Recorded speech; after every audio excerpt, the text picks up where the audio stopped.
The sluggish worldwide PC market appears to be hitting Dell pretty hard.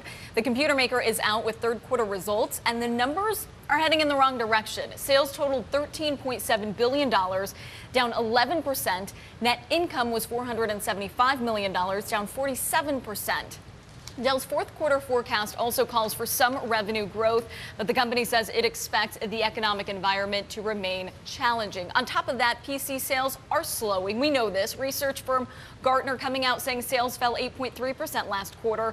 The news really sent Dell's stock down in after hours, trading not much, 2%. But I want to bring in senior West Coast correspondent John Ehrlichman to break down some of these numbers. How bad are things? Well, there was one unit that saw growth. It was their servers and networking business, but it just doesn't make up for the massive investment they've got in the traditional business, the business that Dell's name is based on. If you look at the percentage of their revenue that is still coming from traditional desktop computers and laptop computers, what you see is basically 50%.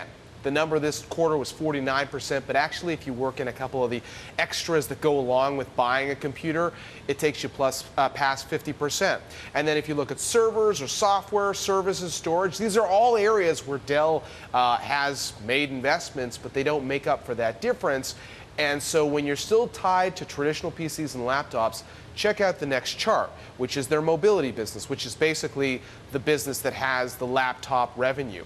And what you've seen over the last 4 quarters, every quarter, is the decline, going from the final quarter of 2012, where they had almost $5 billion in revenue from that business, to now where it's around $3.5 billion. Now, holiday quarter coming up, maybe those numbers will go up a little bit, but you are talking about a trend that we see in the marketplace because people are buying tablets and phones. Yeah, but it's not like Dell is unaware of said trend. It's not like Michael Dell's head is in the sand. So how are they trying to bulk up in other areas to make up for that? Well, you're absolutely right. I mean, if you go back to the beginning of 2009, this is a company that has made, I believe, in the neighborhood of 20 acquisitions, and some with big price tags. I mean, they went after Pro Systems, 3PAR, Force 10, just to name a few of them.